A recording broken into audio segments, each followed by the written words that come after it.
North Korea has sent thousands of propaganda leaflets south of the border over the last couple of days. The flyers are a response to South Korea's renewed loudspeaker broadcast, but according to our Kim Hyun, it's a relatively low-key response that could be a prelude to something bigger. Back in August, North Korea's response to the South's resumption of propaganda broadcasts on the border was anything but tame.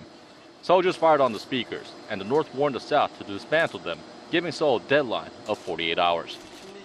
After an intense game of chicken, the two Koreas struck a landmark deal, and the broadcast stopped. But the peace on the border was fleeting. South Korea fired up the speakers again on Friday, 2 days after the North's fourth nuclear test. In response, the North has started low-level broadcasts of its own and sent thousands of propaganda leaflets across the border.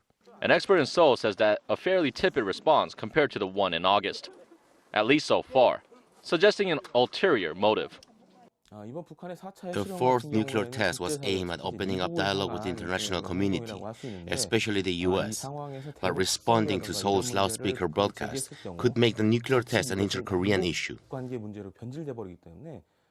The expert added that it's possible the North could conduct another major provocation, especially with additional UN sanctions likely to be imposed on North Korea this month, and an annual South Korea-U.S. military drill coming up in February.